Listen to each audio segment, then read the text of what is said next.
Hello everyone, it's wooothebadman, and here's the dev chat I was talking about. Yeah, after all these years, I've finally decided to break down and do this. Sorry it took so long. I just wanted to make sure I got enough material and stuff, and I got a pretty good amount, actually. Probably too much, because this video is probably going to be way too long, and I've been kind of dreading putting it together, because I have too many talking points. And also the problem is three different people's feedback came in the form of a video instead of written notes, and I guess I just work better with written notes than people talking. But, obviously it's easier for someone to just talk while they're playing, and, it's also better for feedback because I can watch and see what they're doing. So that's really more my fault for not taking notes as I watched. But anyway, I've gone back and I've tried to collect everything I can, tried to make all the points I can, so if I missed anything, go ahead and yell at me, and I'll talk about it in the comments, I guess. So the first thing I wanted to touch on, in order to kind of set the stage here, is I wanted to talk about development stages, and talk about how I'm kind of putting this game together, and where we are, where I am, and where I'm going from here, and where I've been. Starting off with the prototype. So I did this, I guess almost a year ago now, or a full year ago, and the prototype that I built was mostly just for testing out the combat and stuff. And yeah, the point of a prototype is that it's ugly, it's barely functional. My prototype was actually, I would say, more than that, because I actually bothered to map something and have things that at least made some sort of sense. A lot of times when you get a prototype in more professional game development, it would just be like, gray boxes, like literally as the term's gray box. Your main character will just be, obviously my main character is a pale man, but, just a pale guy with like no distinct clothing or animations or anything. And he's just walking around in a gray world. I had a little bit more than that because I knew that if I wanted people to play it, they needed something that made some sort of sense. And people still were kind of like, their mapping's ugly. It's like, yeah, I know. But thankfully, I still got a lot of useful feedback about the combat and figuring out a lot of the kind of ideas that I had already formed back then, like with the whole, like, your character's one guy and he has two assist characters that are built into his body. And yeah, it ran through a lot of stages even then. And yeah, that is the point of a prototype, is being a quick and dirty way to test mechanics. Because yeah, I was able to pivot and change stuff real fast, not worrying about like a bunch of UX or different like art assets. I just shoved whatever art assets I had into the game and just hit go and worried about the functions. So yeah, I did the prototype a long time ago, and got a lot of useful info out of it. I moved past it. That was back in 0.0.1, 0.2, 3, and there was a 0.4, but I never published it anywhere. So yeah, I moved past that stage, and now I'm in the pre-alpha stage, and I kind of wanted to define what this is, because I think, maybe people aren't super sure. Maybe I oversold how early it is. I think people aren't really sure about the terms. I think that's why I wanted to go over development stages, because I think people saw pre-alpha and they were like, oh god, they're expecting what the prototype was, which was ugly, barely functional, and like, just this slice of combat with no context whatsoever, just like doing stuff. But my pre-alpha, again, because I knew that I had to like present this more in a public space, I made it very, very presentable. Obviously, I still have a lot of placeholder art and stuff, but that kind of goes along with how I've been developing, which is that I'm, actively making content. And you kind of get to follow along and see how it's going. So I just had to make sure I had enough in there that actually felt like a game and wasn't too distracting. Certainly not like the prototype where it was pretty distracting. I think it was difficult for people to kind of grasp what the hell is going on. They were like, why is this character a cat? Whatever. And so yeah, the pre-alpha is just me working on main content, secondary content. And there's always going to be lots of changes. Ideas are in flux. Like, this is very much just like getting a game off the ground and running, getting things in place. So then what's an alpha? An alpha is how I'm defining it, and I think this is pretty much how it's defined in professional gaming space too, is that the main quest can be played from start to finish, which is sometimes called the golden path or the critical path.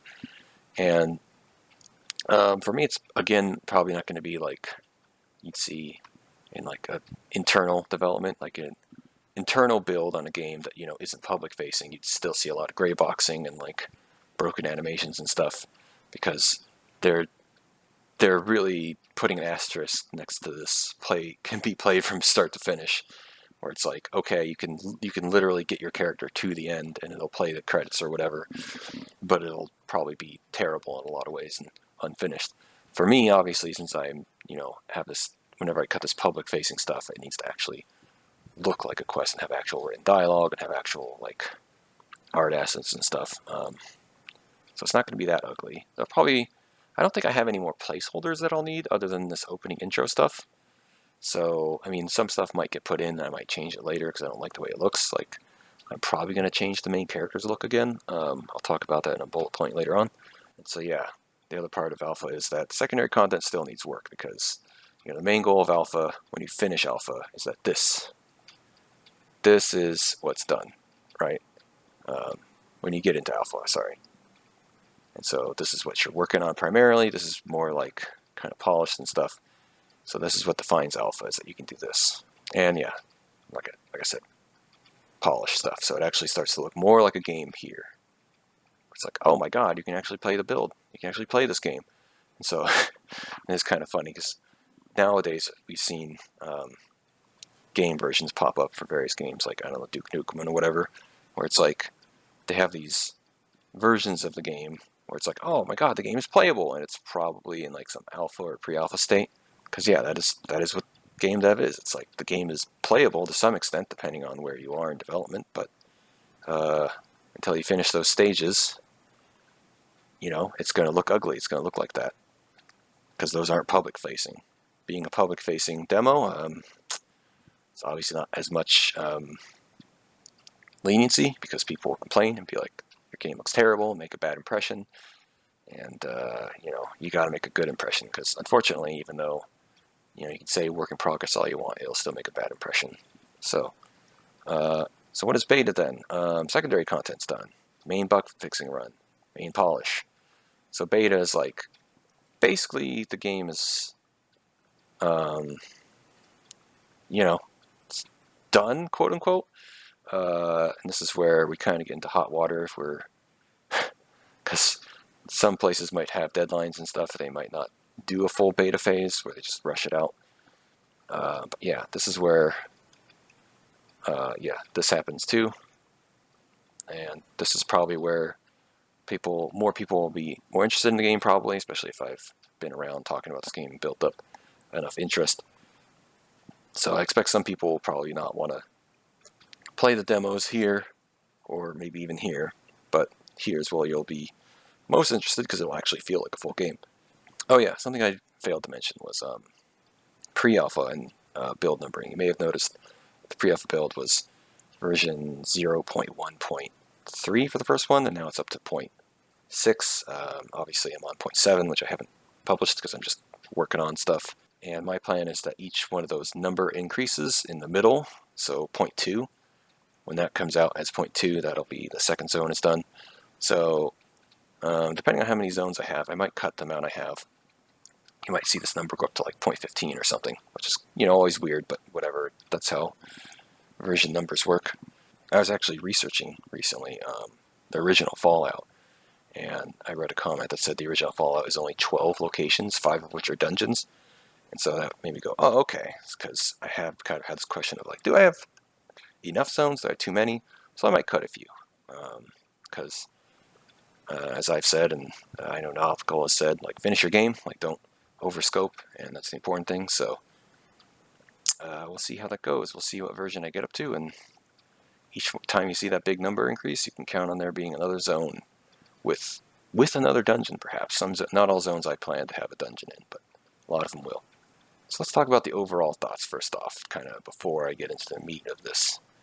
I think generally it's not terrible. People get the idea. Seems like, there's still a little bit of questioning and hesitance towards like whether the game will meet certain expectations. I think a big problem is because this is the actual intro of the game, instead of a vertical, what's called a vertical slice, which would be like to have something that's like later on once you see all the gameplay aspects, or even just a longer demo. Like if I had the first 2 or 3 zones, and people had more talent points, more weapons, more cool shit, more story, more quests, more Metroidvania exploration, more of everything, I think they would probably get the idea more. So, because right now there's so little, you basically have to be like, well, maybe if it does all these things, I hope it does. So, ideally, yes, I'll do those things. um, there's still some people who are still questioning the whole, only one person can attack, quote unquote, and while others, I think Tony pretty firmly understands, like, oh, yes, the other characters boost your damage, so they don't do direct damage, but they, through their skills, allow you to do more damage. Like, that was making sense for him. I kind of made the comparison to Marvel vs. Capcom 2 to some other people. That's like, you have your point character and the 2 characters that assist them. Maybe I've mentioned that to Tony. He obviously loves that game, so that's kind of a easy way for me to sell things to him, is to mention that game and compare it to it. But yeah, I think it was pretty good. I think I've gotten. Obviously, no one's been like, game sucks, I hate it. But I was hoping for maybe more places or something. But seems like I got stuff rolling at least, and maybe as more of the game shows more promise, maybe that'll turn more positive. And I'm fairly confident that it will, but maybe I'm biased. I want to talk about the Fallout 5. Obviously, a lot of people compare it to that, and kind of the funny thing I wanted to talk about with this was that I am not actually a big Fallout guy. Funny enough, I still haven't played through 1 or 2. I started 1 like 10 years ago. Obviously, that's not as old as that game is. And I made a bad build and quit the game because it was too frustrating. And so I'll have to go back and play it. I actually, last year, through all of last year and part of this year, I believe, I've been playing a lot of Fallout-like games. Well, Fallout 3 and 4 and New Vegas, obviously, but those aren't turn-based. And then I played Wasteland 2, and then I even played Outer Worlds, which is kind of like the spiritual successor to the Fallout 3D games. I probably should make time for Fallout 1 and 2. But, yeah, so, I did get some comments of like, yeah, it reminds me of Fallout, but, a lot of that's just kind of like, yeah, it's got the pre-rendered 3D art of CRPG type style, and it's post-apocalypse. So, and I'm using a post-apocalypse asset set from a guy. So, yeah, obviously it's going to remind people of Fallout. But in terms of like design and gameplay, there's a lot I do plan. I mean, I would say there's already a lot in there that separates it. Like the fact that it's it's not grid-based. Obviously, that's something that would be a complicated plugin to do for RPG Maker, but I kind of decided to not do that because they're always jank. And I kind of designed and had ideas around how to make the default RPG Maker turn-based more interesting. Hence the whole the focus on turn economy with the 3 party members that are all the same guy, that kind of stuff. And just the fact that the character is different, the narrative is different from Fallout, of being this guy from space. And quest design, I think, is where it'll probably make the most sense of how it separates from Fallout, because a lot of Fallout is like, there's not a lot of sci-fi stories. I mean, there are with like the vaults and experiments and stuff, but a lot of it's like, help, raiders are attacking our village, okay. And then even New Vegas, which has the best rating, a lot of it's kind of like pretty standard, like RPG stuff of like, here's this faction, they're fighting you, there's that faction, they're fighting you. And there will be some of that in the game, obviously. It's a good trope, it's great. But I still want to throw in more sci-fi type stories of like morality and stuff. And like, so like for an example, there's a story where, this happens a lot in the RPGs where there's a murder mystery they have to solve.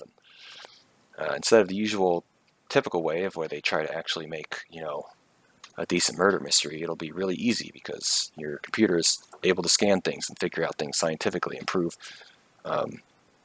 this person did it. And, you kind of have the whole like humanity thing of like, well, we don't think that guy did it because we like that guy. So you have to get in these arguments with them.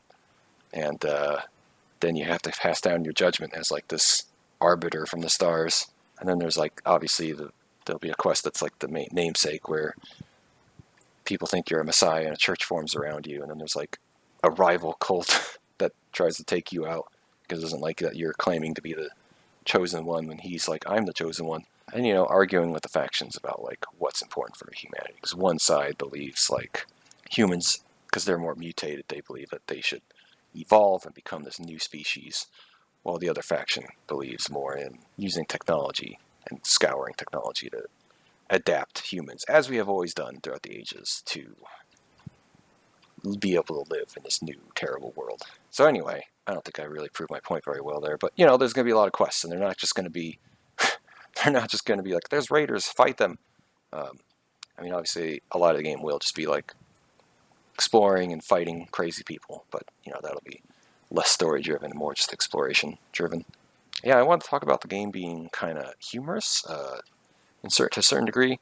Now, this is kind of a Fallout thing. They use a lot of humor, and that game is a very dark sense of humor.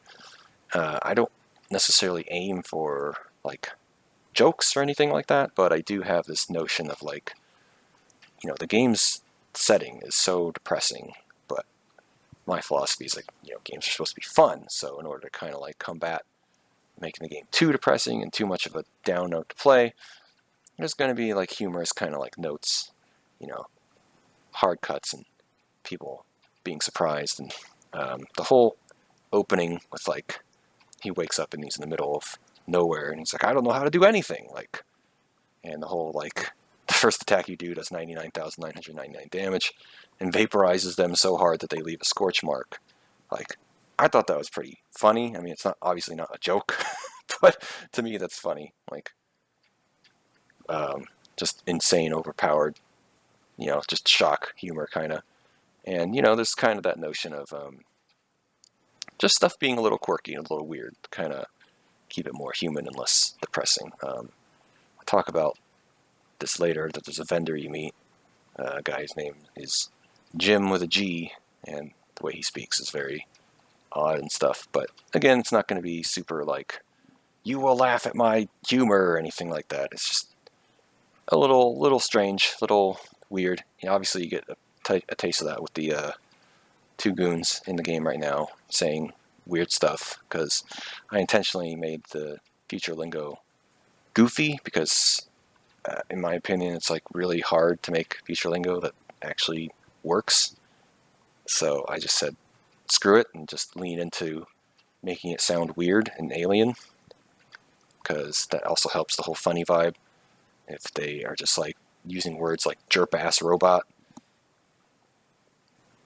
And for some reason I've always had this sense of humor where I just find it funny when jerks are yelling at polite robots. Going back to Data from Star Trek. He'd be like, I'm sorry you feel that way. I'm like, I hate you, Data, get out of here, you stupid robot. I don't know, it's always been funny to me. And I think to some degree I think that worked. I think people weren't really like expecting it, so they maybe thought it was strange, but the goal was to make it just a little bit funny, a little bit humorous, so that way it's not as hard to digest. So this is something I wanted to talk about, which is stuff that I was worried about that didn't get called out.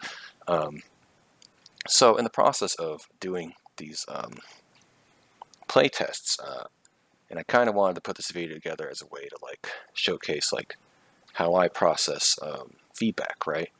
Some of the stuff I'll talk about, some of it I maybe won't be so worried about. Part of this is you should go into a game having things that you're like, oh man, I think a lot of people are like, oh, I hope this really lands, or I hope this is really good. There's also supposed to be a lot of like jank and weirdness, or like things that you weren't sure how people would receive. So if nobody kind of notices it, then you can kind of feel like, all right, it worked. This kind of goes into the category of,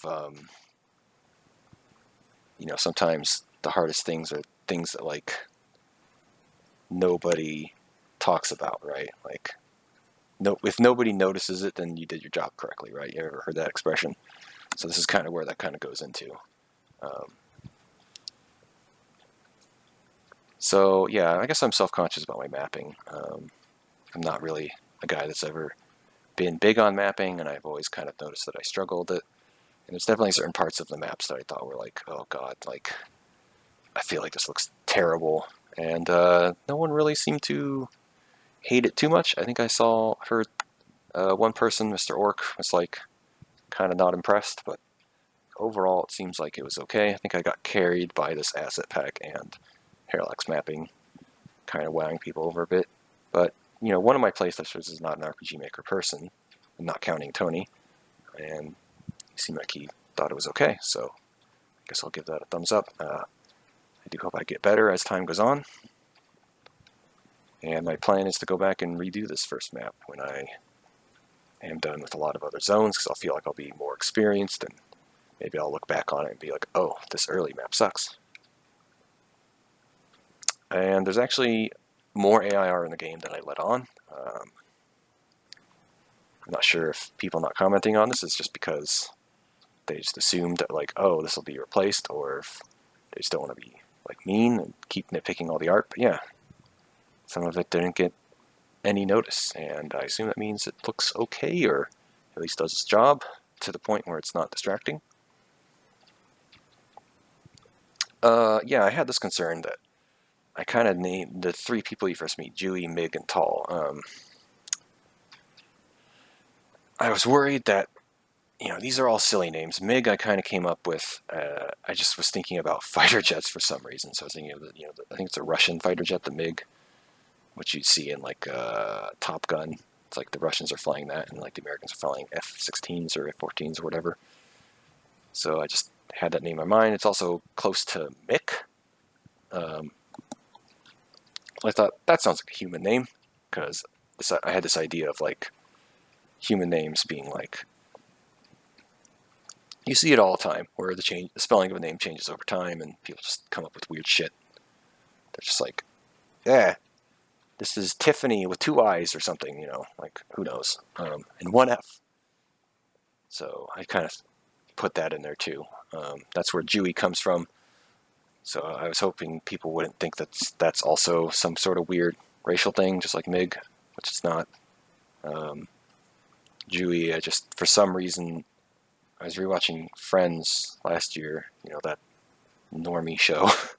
But, and I don't know, for some reason I always referred to Joey as Dewey, so that's just like, just slapped it into the game. It's just kind of my weirdness just being shoved in there for no reason. But yeah, nobody seemed to care about the names, so I guess I'll keep them in there. I don't think there's obviously no ill intent with those names, so I don't think anyone thought there was, so I guess I'm good. The icons, so these are not like pre-made icons. They're like vector art, I guess is what it's called, and they're all silhouettes and stuff, because I had trouble kind of finding icon sets that would encompass all of the things that I needed. So I just decided on this quote-unquote art style of silhouettes and then like colors, and it's like super basic, and nobody seemed to notice. I think nobody really thinks about icons, maybe that's why. I'm actually much more concerned about using them in a way that helps people understand like what they are, so that's what I'm hoping to do more of. I don't think anyone thought they were too ugly, so they'll definitely be better, because I realized there's a plugin I can use for equipment and stuff that shows like I think it's 144, but 144 version of, well, you can put whatever you want, but since I have the art in much higher resolution, I can show a bigger version of the icon so you can see more detail, which I think will be very useful for showing like cool silhouettes of like weapons and stuff, because, you know, if it's just like, that kind of looks like a sword, that's not as good as like seeing the nice little details and being like, oh, it's a hand and a half, or it's a gladius, you know,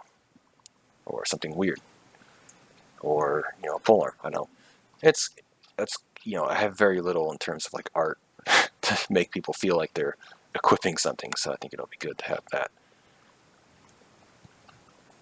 And last thing, I think this is the last thing, janky animations. I'm not an animator, of course, so this specifically refers to like stuff that had to do in eventing. I mean, I guess you could count like the effect animations too, but I think those are kind of like less worrisome. I mean, they are worrisome because they're in like super high frame rate, and I try to reduce them to like 12 frames sometimes. So reducing what the intended frame rate was from the asset maker to the super quick version kind of made it harder to see some of them, but I think they still kind of work. But well, mostly work. Um, but like stuff like this refers to the events. So like the base coming out of the ground, stuff like that. There's a lot of like wacky stuff that I did to like make certain things look like something is happening, but I don't want to give away which ones were which, because I don't want people to start analyzing frame by frame what I did to try to figure out what I mean. Um, so hopefully it's good. Hopefully I can keep doing this eventing and it'll look okay. So the way I decided to do this actual feedback is to just start from the beginning and try to go in order. So I'll start with difficulty selection. So that's the first thing, since that's the first thing that the player sees. I had one person say this, which is that they were bothered by the fact, well, not maybe bothered is a strong word, but that there's no recommended for players who want to play the dev's intended experience. So I do have some text that says that the normal difficulty is intended for most gamers, but I don't know if he intuited this or what, but for me, the dev's intended quote-unquote difficulty would be tactical. And that's because that kind of represents what I want out of the game, which is that I want every turn to matter and to really care about all the different builds and stuff like that. So I even designed the game that way, where I designed tactical first, got everything, perfect, quote unquote, and then I took away from it. I only went in one direction. I only went down. Most game devs will do normal, and then they'll have like, add things on to make hard and take things away to make easy. I only went in one direction, which is down. And the reason I did that is I have this notion that hard difficulties are often feel cheap because a lot of times you just use a mathematical like bonus, like, oh, enemies do double damage or whatever, and then you have like, because it's just applied like across the board like that, you have these difficulty spikes where suddenly this attack just one-shots you or something like that. So I wanted to avoid that, and I wanted to have the hard difficulty feel good, because in my mind, taking away always works. Like, you're not going to get complaints when an enemy is doing too little damage. And it seems like, based on people who played, that it kind of worked. I got some great feedback from Not Applicable that he felt that normal was too easy, so that was great. I tuned it up a bit to adjust for that, and then the next person who played on normal, they got a pretty challenging experience, I think, but I think that person's not really much of an RPG person, but he's still able to get through it, so I think that's good. I think that's a pretty good challenge for people now. I might have to revert that again, because this is supposed to be like the tutorial section, so it should be easy. And as you get farther into the game, obviously, there's more. The scaling comes in with this intent that you're building your character properly. So obviously on normal, there's more leniency towards, not being diligent, not paying attention, not remembering to equip the best weapon, not using abilities in a way that makes sense, or not making a build that makes sense. And since I tightened the damage gap and between normal and hard, that might make things a little too hard later on. But we'll see, because I'm pretty sure the ideas I have for builds and stuff will kind of make players pretty OP. So it's not going to be my intent to be like, oh, you have to be OP to beat this, because then the game becomes stupid. I'd much rather people feel OP because they feel like they've put in the work to get all the best items and make a build and stuff. I got this comment about normal saying that it has less health, because you'd think that normal would just be normal health. Yeah, I don't know why I did this. it is actually true, because like I said, I started with tactical and worked backwards, so it is true that normal has less health. But, that's kind of showing how the sausage is made. The player doesn't need to know that, so I'll probably just reword this to be like, normal has normal amount of health, and enemies have extra health in hard, even though that's not technically how it was programmed. And yeah, going back to that feedback, no one said normal was too easy, and I kind of got the impression hard was too hard, but both Tony and now Hidden One from the forums seem to have played the game on hard, and for as much trouble as it was, it seemed like they really enjoyed it, so I guess hard is good then. It's kind of funny as a dev, you see people struggling and stuff, you're like, oh no, I went too far, but to have them be like, no, that's when it gets good. So I'm like, okay, I guess maybe I'll ease my role here. Normal being easy is great feedback, of course, because I do think I think this is a concern for casual, which is that if the game is easy, then it kind of gets boring. This kind of happens because of the whole only one character can attack thing. Because if you're playing on easy, then things don't matter. You just tend to just mash basic attack. And I mean, I guess I didn't lower the enemy health that much on casual mode. So hopefully that encourages people to still actually try at least a little bit to use different skills and not just mash basic attack. I guess we'll see when I get a casual person, but I still haven't actually had that. Casual is pretty easy, pretty damn easy, and that's by design. I just want this is kind of my philosophy, is that easy should be easy. Like, there's no reason to try to up the challenge or to challenge the easy players. Just when someone's selected easy, they just want to get through it. They don't want to deal with your nonsense, right? So just give it to them. So let them enjoy the game, or I guess enjoy the story more than the game. And yeah, like I said, I changed the difficulty midway, so not applicable being that guinea pig testing on normal. Other people did not have that experience, and it seems like that was great feedback that I acted on. Alright, so let's move on to the intro scene, which I'm going to encompass both when you're kind of in the void talking to Father and then when you first land. So I did have this. Not many people commented on this, but this was something that was kind of on my mind, was at some point not applicable, kind of scoffed at something. I think two different things. It's like, why?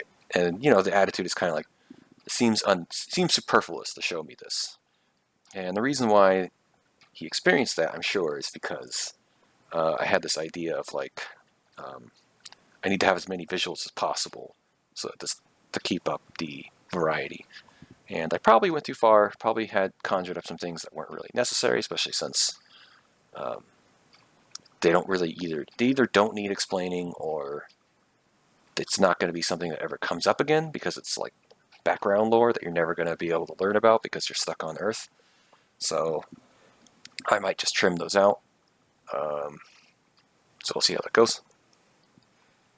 Oh yeah, and the AI art looks terrible. Yeah, man, back when I first prompted these up, I thought they were pretty good, but man, just in a short, couple of months or maybe even weeks, people just got really good at doing AI art, doing their prompts. I don't have the patience to keep sending up prompts to get stuff to look as good as they do. So, I mean, it's just supposed to be placeholder anyway until I get a real artist. So, sorry. So, yeah, long names are funny. This is kind of one that was, I think this is pretty universal, and I definitely had this thought when I was creating, not creating, but found the event for changing the player's name, and it said, how many characters? And I said, the biggest number you got. And yeah, I immediately noticed that certain parts of the UI, would truncate, the letters would go off, and I was like, oh well, I need to replace these parts of the UI anyway, so screw it, because long names are funny. That was my thinking. I played a game on the review channel. Well, this is the review channel, but as a review, and the limit was 6 characters or something, and I'm just I can't, it's so difficult to come up with a name. It's only 6 characters, and having a long ass name, you can put a whole sentence. It's hilarious. And yeah, that kind of goes along with the previous point I said about, humor. Like, obviously, there's a lot of seriousness to the game, but, the game's supposed to be fun. So, whatever. Humor, be fun, be funny. It's good. I had one person notice this, the acknowledging. I think I had a little bit of that where I think it was not applicable typed in a name. And I was like, it's the first thing that came to mind. He's like, yeah, I guess that's true. But I had someone else who, when they played the game, they actually didn't change the character's name, and Father kind of comments on that. He's like, he finds it strange that he just chose the default name, and they kind of, like that. Just does that. I might try to play around with this a little more, have a little more maybe Easter eggs about what names you choose. But just for those people who don't know, yeah, there's a few things that happen when you choose certain names. Not a lot. In fact, only like 2 things, which is if you name your character Ambassador, which is the default name, if you name the computer, and then also if you give yourself a custom name but not the computer, or give the computer a custom name but not yourself. There's different comments for that. So, I don't know, maybe I'll have something during beta push or something where I'm like, hey, what are some stupid names that I should, acknowledge? I do have one that's in there already. It's like an inside joke between me and my brother. That'll just remain a secret. Maybe someday someone will find it. Not too long. The funny thing is I say this, but I had a couple of people say that they thought it went on a little too long. But I think those people weren't super into story in games. So I think that the fact that they kind of got through it but didn't get too bored, I think that means it's okay. I still could trim a couple of sentences here or there, try to get through it a little faster. I think that's fine, but all in all, I'm kind of building pacing too, right? Because it's supposed to be sci-fi and have go on and on about tech and things and philosophy and stuff. So, but it is also the intro of the game, so it's good to keep it as short as possible so players can get into the action faster. And I guess the last note is that it works. It seems like, based when I watch people play, it seems like there's kind of this connection forming where it's like I mentioned with the humor, where the stupid things happen and they find it funny, or they do something stupid and it's funny because, I think that it's kind of representative of buying into the idea of what your character is and what they're doing in the world. And when you kind of screw around in it, it's like you're kind of messing up the story, or maybe you're even playing into the story. So I think it seems like, at least that's my impression that I got when watching people play, is that some level of immersion is happening. And I did get one comment to make Ambassador more robotic, because after all, he meets humans, and the humans are just immediately know that he's not human. And this is definitely something I thought of myself. I will probably have to hire someone to edit his portraits and to make custom art for the bigger paper doll and for the box art and stuff. And he'll probably have something, just more stuff on his face. Sort of like how the intro screen, the AI art on the intro screen, that's a skull, but it has it looks like an android skull because it has extra dimensions on it. So I'll have to do something like that so he doesn't look human. And hidden one on the forum suggested removing the belly button, which is pretty funny. I'll probably do that because it's probably pretty easy to do. Just use a smudge tool. And yeah, so this is definitely something. I also had, you know what? I don't think I actually wrote this down. That person who said that Ambassador needs to be more robotic, it seemed like there was a little bit of confusion about what the onboard fabricator is. So that's also the other part I just wanted to mention right now, that I have to have something that shows people where the fabricator is on your person and give you kind of a general idea of what he's doing. Obviously, I had that placeholder for showing the laser coming from the hand, but that needs to be proper. So yeah, that will help make characters buy into the main character a bit more by adding that stuff. So yeah, arrival on Earth. The first thing I mentioned this was the wacky future lingo. I had a comment on it. And again, that kind of goes into my humor and what I said about thinking that feature lingo is pretty much a crapshoot to try to make it sound good. I think overall people thought it was okay though. Maybe there are more humans introduced, more characters, it'll kind of make more sense as like kind of the humor of the game, or what I'm going for. Um, I mean, I don't know. I think it's pretty funny. Things like jerp-ass robot just make me laugh. So we'll see. Green text. This one seems to have fallen pretty flat. I think at least 3 people were confused by this. One person thought it was a bug. But I tried to set this up where you're like yelling at yourself in white text. Okay, so I should stop and explain. White text is talking out loud. Green text is thoughts. So at some point at the beginning, you're like yelling at yourself, like, I don't know how to do anything. And the computer is like, please use your thoughts. And she says that in green text. And then you respond in green text. And then shortly after, you're like, why is this happening? Like yelling out loud. And she's like, a reminder, you can think to me. So then he talks in green text after that. So I tried to kind of reinforce that. But it seems like people don't understand it. So I guess I'll use something more more cliche, I guess. I don't know what the word would be. More typical. Just use like italics or something. I didn't want to do that because by using italics, it means I can't italicize words to have emphasis. But I guess that's what I'll do. Yeah, some person was happy with there's only one text choice. But they're like, hooray, text choices. You should have more to establish this. And that does add to the scope to have more text choices and stuff because I have to like write it and think about like the different varying paths and stuff. So it would be cool, but the other thing I guess is I worry that in addition to increasing the scope, it slows down the player to get through the intro. So I don't know. Maybe I'll think about that some more. But obviously, as the game gets longer, there'll be more text choices. So cramming more into this short little thing is maybe not necessary. I'm not sure.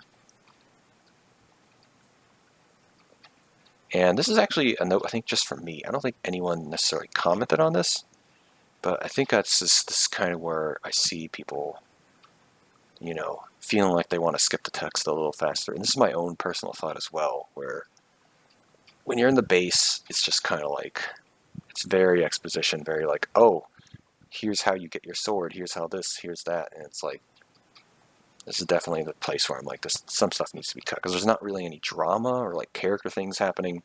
It's just like, here's your sword. Here, okay, now you know how to do martial arts. Okay, now here's your objective.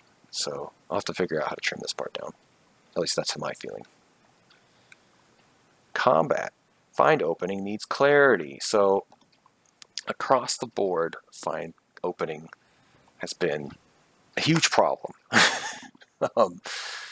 And some of them are things that even I realize, which is that it's confusing. Somehow, like, I guess the words just seem synonymous with, like, scan for subsystem. It's like, yeah, you're finding an opening in their body. So people kind of mix those up in their head. And I actually did that. I've done that myself in playtesting where I almost clicked on the wrong skill. I'm like, wait, what am I doing?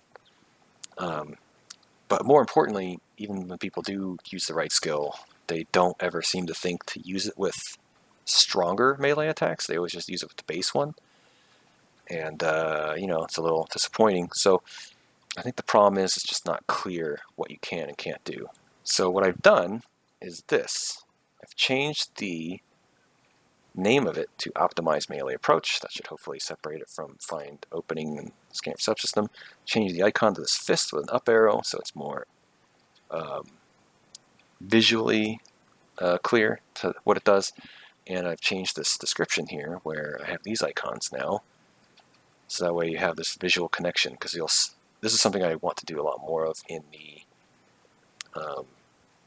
skill descriptions. Is I'll have icons and stuff for like the various things you can do, like physical damage and energy damage will probably get icons. So we just have this ability to just see like, oh, it affects that. So when you click on your sword skill, it'll have this. And you'll be like, oh. And it just clicks in your head visually, so you don't have to actually read the words necessarily, although you should read words. Scanning is OP. This is a comment that seems a lot of people feel, and I guess I kind of have this notion that this, well, it's kind of like a tutorial. Like I want people to understand the whole nature of like using skills to like boost your character, and scanning is supposed to be powerful. So I maybe went a little overboard, but I just want people to get the mindset like, yeah, I'll scan. And the thing I have to say about it is that people, even some people are saying like, I just do scan because it's the best thing. It actually isn't the best thing in a lot of cases. So you're wrong. I understand the feeling of it because, you get big damage and it'll stun them and do things like that. Or it'll sometimes, insta-kill them. But there are times when you can just use either just another attack to just one-shot them without having to scan them first, or you can use Find Opening and use a strong attack and it'll one-shot them. Because, if you scan them and you hit them and do big damage and stun them, that's great, but it's not as good as one-shotting them. So, I'm glad that people feel it's strong, but, to me this just means like maybe I'll change it a little bit. I'll talk about that in a little more here, but I need to make the other things clearer so that people figure out, the variety of options that you have. And the idea I'm trying to go for is, that hopefully people pick up on as they play the game more, is, you run into something that's tough and strong. Maybe it does way too much damage. Maybe it has some sort of skill that you can't deal with, but you can't like one-shot this enemy. That's a good time to scan them because you can take out that ability or take them down a peg, and it's really useful skill for taking on stronger enemies. It'll become less useful as you level up against weaker enemies, even mid-range enemies that you might either one-shot or adrenaline rush, so you can hit them twice and kill them in one turn, or as you get farther into having builds and stuff, like say you're a melee build and you have a lot of parry, you can just ignore that person while you focus on other targets. There's a lot of decision making to happen with a skill. So what I did is even during these playtests of versions I put out, I nerfed the damage a little bit on some of them. And the next thing I'm going to do is I'm going to actually change some of the stuns to damage reduction. And this is actually a nerf buff. Instead of a buff nerf, it's a nerf buff because it's a nerf overall, because obviously being unable to move is a better CC than doing less damage. But the reason it's a buff is because it synergizes more with things like Barbs of Light, which is something that I was kind of realizing in my playtests, and then as I talked to someone else who was talking about Barbs of Light, I believe Hidden One, or maybe another colleague, and Barbs of Light's great, but then you keep stunning people and then they can't hit you, so you're not like getting the actual value out of it.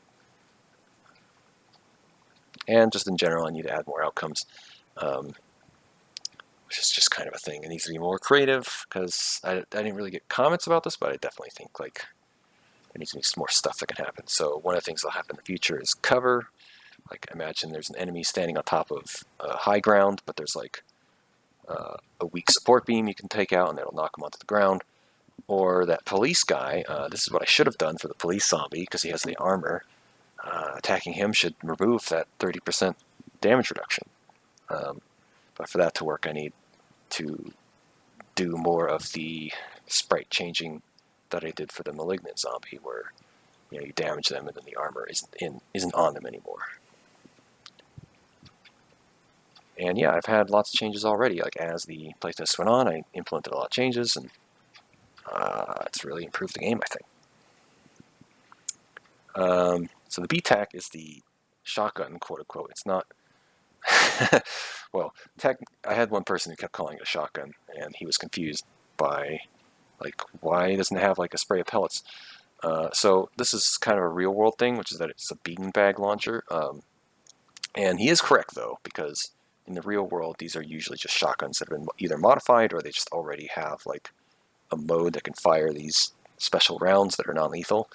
For the sake of itemization and variety. It's just I just made them 2 different weapons. So there will be a shotgun later on, but this is like specifically a riot gun that shoots beanbags. And universally, everyone did not equip this weapon. And I think the big problem is I actually, I didn't think that. I thought that 100% chance to stun would seem pretty appealing, but everyone just kind of was like, no, I need to shoot more. So they went for the pistol because it gets 3 shots, or 3 uses, I should say. So I think I'm just going to, well, in addition, I'm going to remove the stun. It's going to be another damage reduction, again, for that synergy. This is, I guess, a buff nerf, because on top of that, I think I'll just give it 2 uses instead of 1. Because, yeah, the 1-use thing is maybe a little too harsh. There are other weapons that have 1 use, but I think that for this gun, it kind of doesn't make as much sense as I thought it did. So, yeah. And last thing I want to say is, I keep saying this phrase, only the chassis does damage, because that's like a lot of things, a lot of complaints of like, you can't just finish off enemies. I think, especially as people play the game more and as I clarify a lot of the UX stuff, I think this is the vision of how this works is coming clear. So I don't have to do something, I don't know, weird, like allow the other characters to attack somehow, which, it doesn't make any narrative sense, and I can't make it make sense. So I think this is solvable through tuning and UX. Oh, there's even more combat. So one person thought that the reinforcements were too much. So these only show up in the hardest difficulty.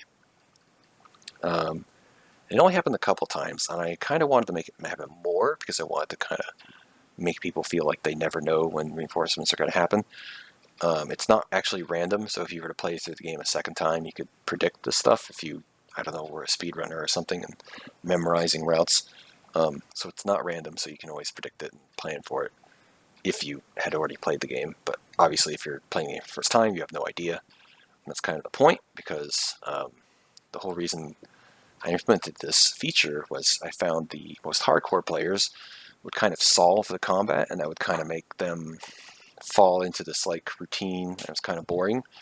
So, by throwing these reinforcements that show up, they can't rest on their laurels. They can't just sit at the edge of their health because they know they're going to get full heal when the combat ends. So this forces them to be a little more decisive, maybe use better skills, especially when the damage is so high and they are close to dying. So the question is, did I do it too much? I'm not so sure that I did. Maybe I can not have it happen as often, I guess. Or maybe I'll keep it around the same. I don't know. I think I'll have to see as there's more content and as players kind of get used to the game, and they get more of an opportunity to get more skills and learn how to deal stuff more. Because you don't have a lot of tools at the beginning of the game, but eventually you have AoE, you have more skills. But yeah, I guess we'll just have to see as time goes on. But this is something I guess I might need to think more about. So chemicals, this was a big one that kind of went over people's heads, I think. I'm not sure that this fully made sense to people. But yeah, chemicals are different from ammo in that, yes, they're a form of attrition because you only have so many, but you refill half of them when you go back to base, and you can scavenge them from the field as well, just like bullets. So, and they have no actual value, unlike bullets, so use them. So I'm thinking I have to tutorialize this in some way, because people in general were too afraid to use adrenaline, too afraid to use, well, you don't have to grenade for very long. I think most people will use it because they want to see it. But chemicals are just there for you to use them, use them. And I had one person talking about the power of barbs of light, which I'm glad that someone did feel this way, because that is definitely what I want. I want this to be kind of like the bread and butter. This is the solution to the whole, the other characters can't attack. It does 40 damage at base, which is the same amount of damage that your basic attack can do. But it's counterattacks of 3 people hit you, you hit each of them when they hit you. So it's great. And I upped the cost of it too to 40. So it is pretty expensive, but that was kind of done to get people to not scan so much or focus so much on scanning or feeling like they're Computer doesn't have things to do because now you can reroute power to your fabricator so they can use barbs of light more. There is maybe a concern about barbs of light being too good. This is kind of the conversation of where I actually become concerned. Where is it too good versus adrenaline and grenade? I don't think so, because like grenade does like more than double damage, I believe, and it also scales really fast based on your level, and doesn't require you to get hit, and it also hits people who aren't hitting you in melee. So there's definitely a lot of benefits to grenade. And adrenaline, of course, I mean, just getting 2 turns with the chassis.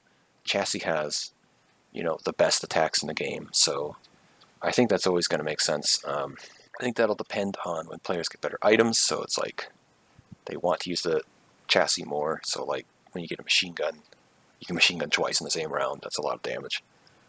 And repair, repair is also kind of a bread and butter thing, like don't die. So I don't know. I guess this will be a thing that I have to think about and watch as it goes, but I kind of think, to me right now, it makes sense because there are different builds and stuff and plans for when and how often you get to use it. And I mentioned to this person that the intention is that Barbs of Light doesn't work against ranged enemies, but that doesn't come up in the demo. Literally all the enemies in the demo have melee attacks, so we'll have to see that in the next zone. I had one comment that delayed pattern is good, which is makes me happy because this is a computer skill that unlocks very late in the demo, so not a lot of people got to play around with it. But I had this concern that people would just like not see why they should ever do this. But I had one person who kind of didn't get it. He thought it was supposed to like stun them, and I had to explain to them what it does.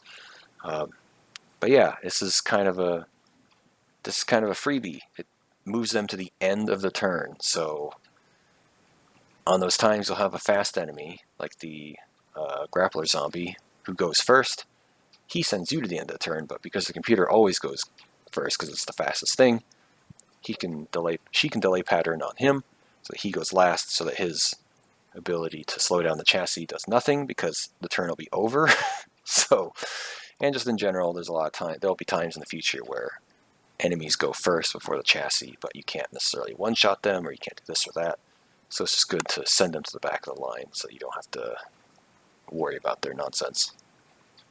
That person thought it was so good that it should probably have a mana cost, and I don't know. I don't think so. I guess we'll have to see. I don't really, because I think the problem is there's too many competing things that are so good for the computer that I think if I did that, I'm also trying to encourage people to use it because I don't know if people are really getting it in terms of tactics of how good it is. So I think that's the right call to not have it have a cost, but maybe it'll cost 10 or something. I don't know. Yeah, some people noticing that predicting white light wall, that people still use them a lot, but I think they're bad. And one person was saying that they wanted them to be able to build them out, at least to make them stronger if they're going to be weak. And I'm a little bit stubborn on this because this is kind of going into this whole design philosophy of I want people to use skills, and these just kind of exist to give them something to do that isn't just wasting their turn, recharge gives you a lot of mana back, but the point is that it's also, you can skip your turn basically, and these aren't necessarily skipping your turn, but they do something. There are things that do improve them. Predict gets improved by RAM, and it'll get improved by your weapon quote unquote, that you can equip.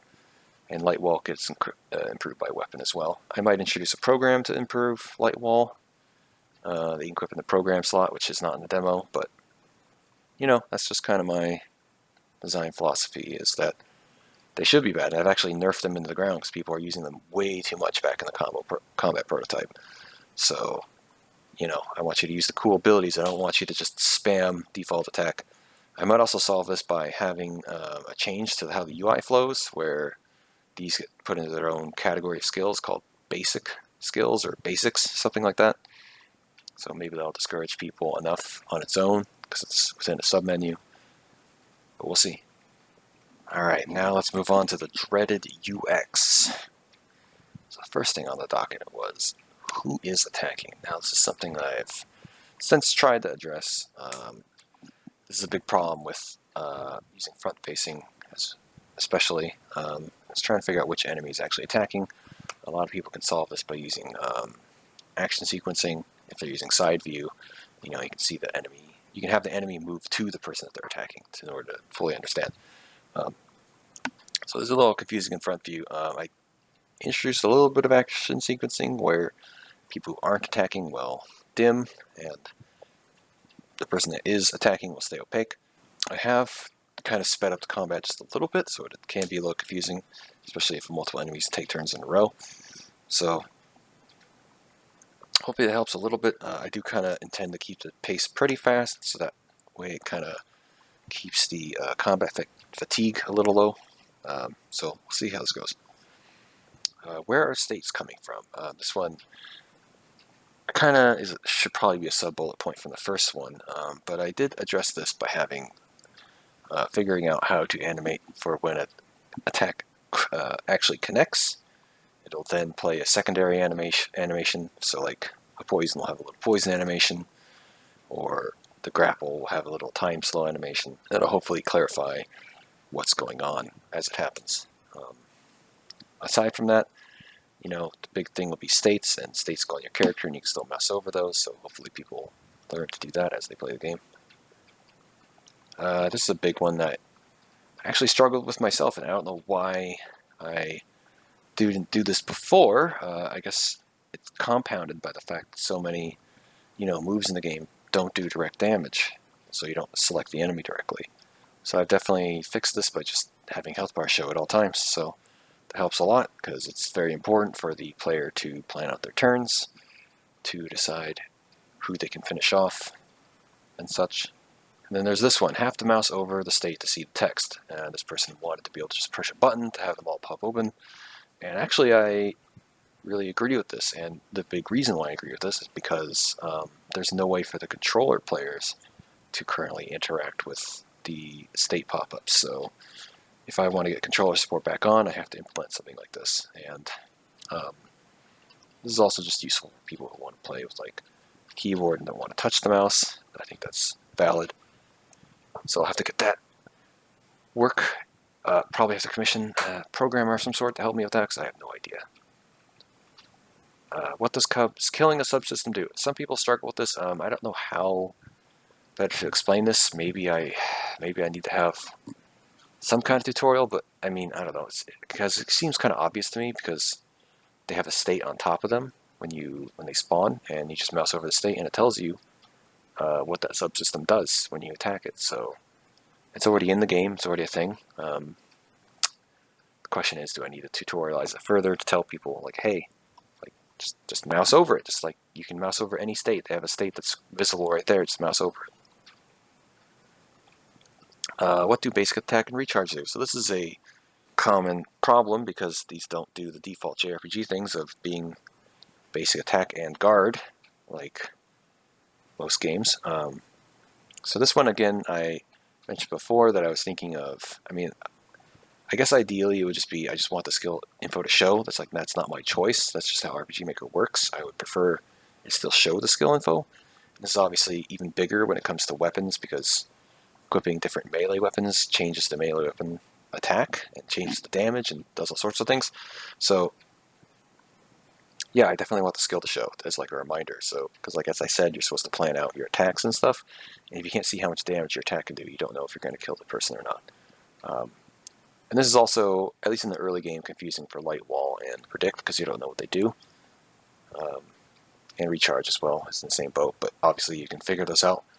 So over the course of a longer game, you would hopefully learn what they do at some point, especially since Predict has a state that you can mouse over. So my solution, as I said before, that I'm going to do is I'm just going to introduce a category called Basics for a new skill category, and that'll allow me to put them into a menu, and then once they're in a menu, then you can mouse over it. So you'll actually get that skill description. So that'll be great, because this is like pretty messed up that people can't know what their skills are doing. It's pretty important that they do know. And this also maybe fixes the issue of like people using the basic skills too much. If I hide it inside of a menu. Maybe that kind of breaks that mental pattern of like, I don't know, people don't want to go into a menu. It's like, well, now you have to if you want to use those. So maybe that'll encourage them to use the skills more. This was a comment about the lockpicking game, wanting to remove player movement. Actually, I should say like regular world movement. So instead, you'd like press left and right, and it would move you between the picks, between the tumblers, just like click between them. And yeah, I tried to do something like that before, but after thinking about it a second time when this person brought it up, I realized maybe there's some things I did wrong, so I could probably take another stab at this to make this better, because this is very true. Moving through this lockpick is kind of weird. And also, if I have it like this, where it just moves them in place, that gives me a better opportunity, at least for the way RPG Maker is coded. I don't really want to get into the specifics, but like the whole holding shift and clicking on it, that's because that's like easier to code, and I was having trouble with telling it to use the cancel menu /menu button, because you had to like have a parallel event and have you like stand on it as like the trigger or something. I don't know. I was trying to like set that up. So obviously if I'm already setting up something that's checking what the player inputs are, then I could just keep checking for those inputs. So I'll just do accept and cancel and not do this whole weird shift and accept. And then another person, I guess one of the people complained about lockpick movement as well, a hidden one, wanted to add VFX to the lockpicking minigame, or at least some sort of visual. And yeah, this is pretty fair. If you have the sound turned off, then you have like no ability to solve this puzzle. So, it's just good to cover your bases. Oh my god, there's even more UX. In case you can't tell, I'm a little bit annoyed by UX stuff. I don't know what to say about that. That's just kind of like I'm much more interested in like functional and like design stuff. UX just isn't my thing, but it's something you have to address as a dev. So that's why I appreciate the feedback on it, so that I can get rid of that, so I don't get negative reviews based on something that as a game designer or somebody who wants to focus on game design doesn't necessarily like care about. Like I want it's not. I just like I said before. It's like it's one of those things where it's like you shouldn't notice it. So if you don't notice it, then it's good. But obviously people are noticing it, so that's why we're have stuff to fix. So running into enemies is awkward. This is one that is noticeable, especially if you run into them. There's this opening warning sound that happens, and you can't actually aggro them. That's because there's intentionally a safety buffer, so that you have time to get out of range of them before they actually start chasing you. And I might have been too generous, because it's like set to 60 frames. My thinking is I'll change that to something that changes based on difficulty. So maybe 60 frames is good for easy, but maybe normal should be 30, and then hard should be like 10, or maybe even 0. And the other thing is maybe the hitboxes, collision boxes of the enemies needs to be bigger. I'm not sure. I think this is just an RPG Maker problem. Like, I think RPG Maker has trouble with I think I read somewhere the diagonal movement is where it's screwing up, so I don't know. I'll try and adjust it a little bit, but I don't know if there's much I can do beyond that. This is a simple one. All the items in the game, when you equip them, when you pick them up, that is to say, like weapons and stuff, they'll say 1 out of 100, 2 out of 100, and this is a plugin that I had to use in order to be able to have modding and stuff, and have like weapons that don't stack, and then consumables that do stack. Not consumables, like materials and stuff. I guess consumables too. And so for those things that don't stack, it's doing this. And yeah, I've already figured out how to fix this. So it just won't say anything, because my intent is that you're not going to have limited inventory space. I'll just raise the number from 100 to like 1,000 or whatever, because there's not that many items in the game. So I don't know, it doesn't matter. I don't have ways for the players to store or sell items, so it doesn't make sense to limit their inventory space. I've had some talk about flavor text versus functional text, and I think this is more a problem for people who are trying to skim the text and not like sit still and process it. But I talked on this briefly with the whole icons thing. I think that's kind of how I'll solve it. Maybe I'll do like italics or something to make the flavor text more apparent. But the other problem is, some of the flavor text is functional. So I don't know. I think it's just reading comprehension. like, like if some, but yeah, icons will make it clear. So like, if in the flavor text it says like you throw them to the ground, causing knockdown, then I'll put down the knockdown icon, so you understand that that's a real thing.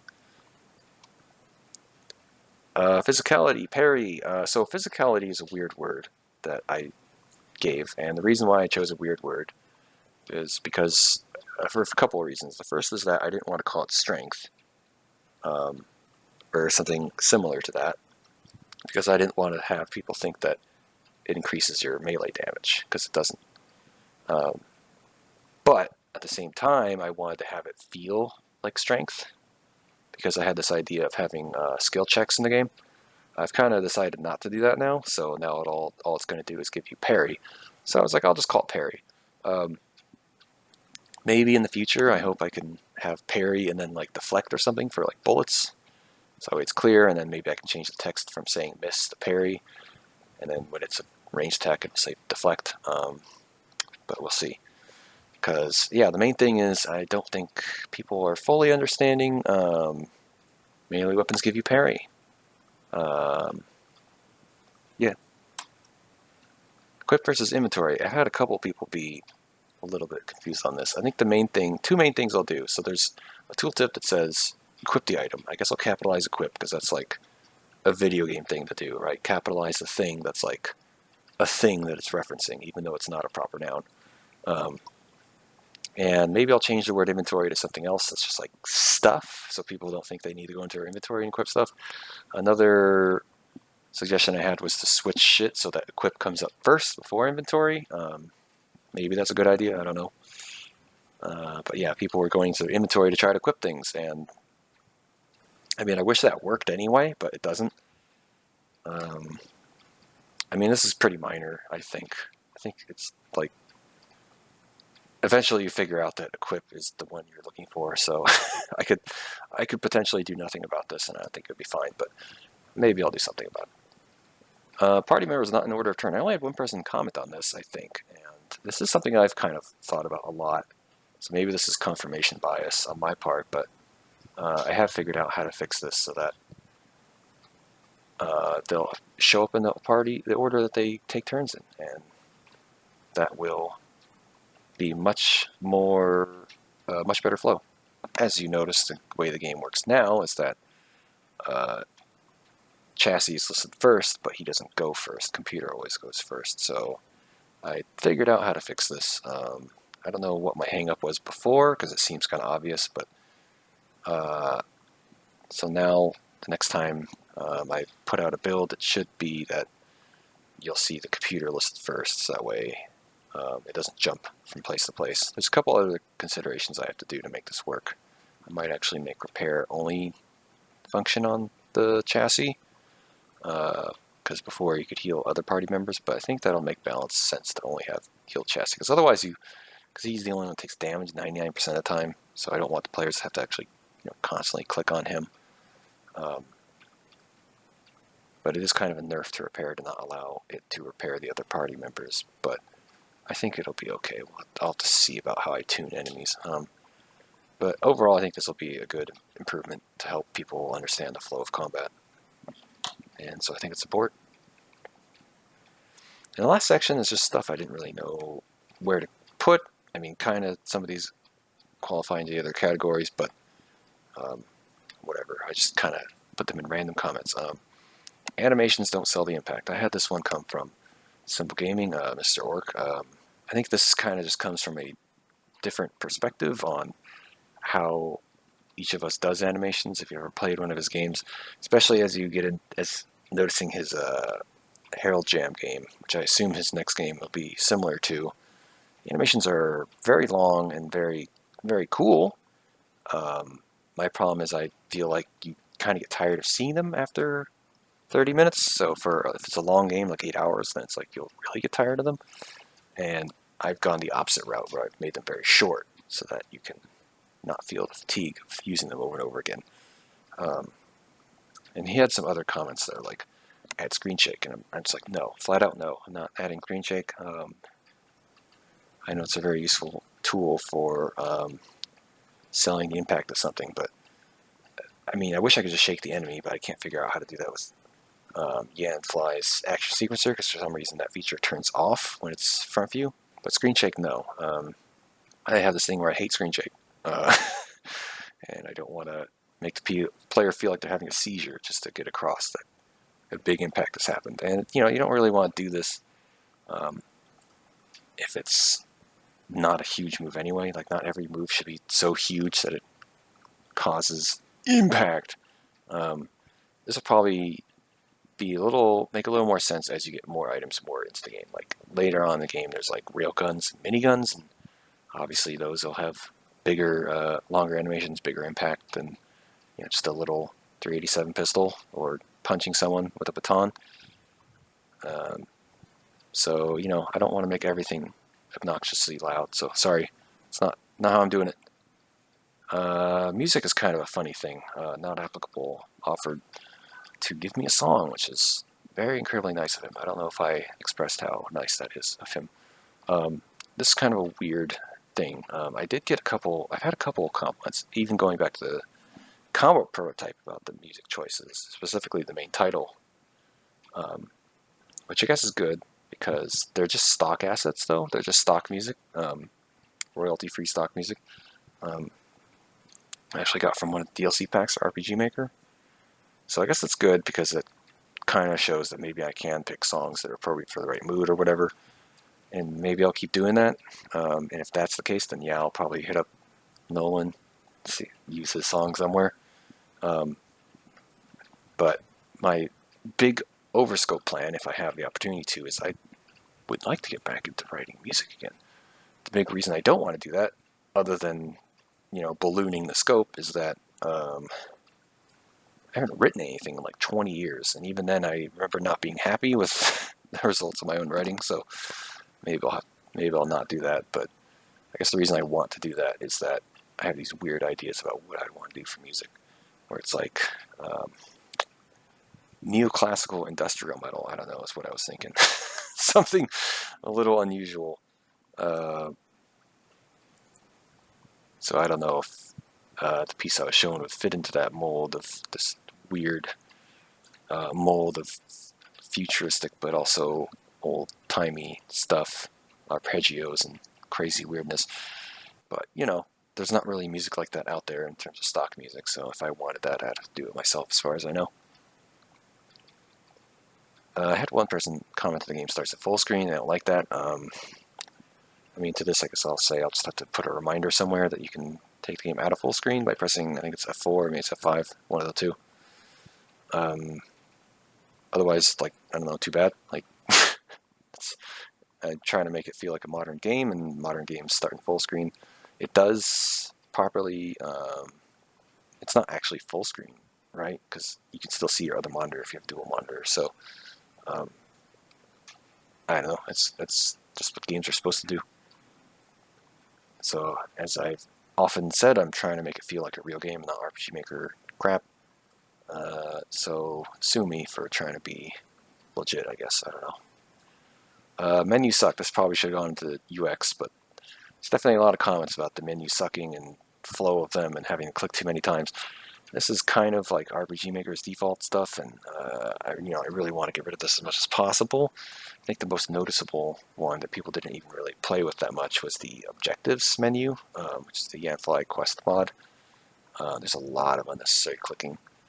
But yeah, there's just a lot of places where you can see the next menu option, but you can't just click there. You have to choose something first before you can go in there, which is really dumb. So I don't know. I'll have to see if I can fix this in some way, but otherwise it's kind of like, that's RPG Maker for you.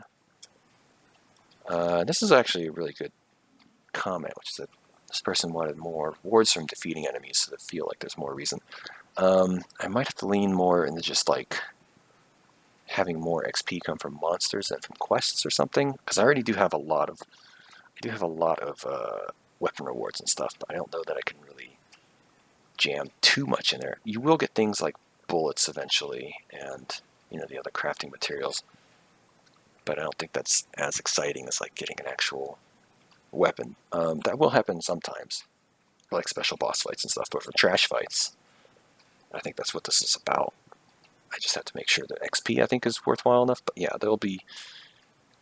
the other thing is I sometimes force the player. There's actually 3 spots in the game right now where you're forced into the fight. The boss fight, the fight in front of the weapons locker, and then the dogs that are in front of the police building. So maybe I just might do that more, where it forces you to fight them, but it'll be for things that are gating off, like the important, like, big chests and stuff. So that way it'll feel more like... get players more in the notion of like, oh, if I fight these guys, I'll get a reward. But a lot of times I do kind of stick them in front of a lot of the lootable things, so I just need to focus more on getting exploration rewards and to the maps, which is the next point. I need more exploration. This is definitely true about Metroidvanias and stuff. I might have gone a little too simple with these maps to try to not overload the player, but this is definitely something I need to try to work on. We'll see how the next area goes. I think I'll try to jam-pack the next area with more curvy routes and more things that are off to the side and have enemies in the way and stuff. But this will also become more true as the map of the whole world becomes clearer as a more Metroidvania type area, because there'll be optional areas and optional dungeons and stuff. But within the map itself, that's definitely something I need to see if I can improve upon as a designer. This is just a simple one. When you scan people, the subsystem is above them, and some people found that a little awkward. I do want to move them to the right. I think that'll, or to the left, right or left onto the side, basically, because RPG Maker has this issue where it doesn't really understand 2 rows of enemies, and if you move left to right, it kind of reacts unpredictably. So if I position them more to left or right, that'll also solve that. And I think it'll look better too, just because can't seem to have enough space above them to kind of have the whole, like, what is it pointing at?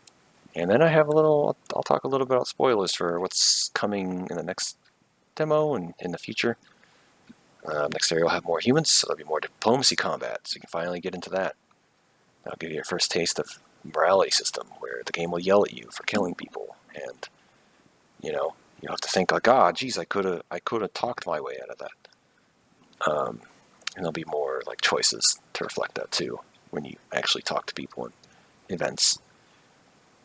Which is the next point. More humans means more talking, so we can have more quests and more story, more interaction with the world. There'll be more weapons for more builds. There'll be lots of just stuff to find and things to try out. And crafting, sort of, I put this here because I never really want to oversell the crafting, because I feel like a lot of RPG Maker games do this. They're like, the game has crafting, but whenever I think a game advertises crafting as a main feature, it should probably be more like, I don't know, Minecraft or, one of the survival games.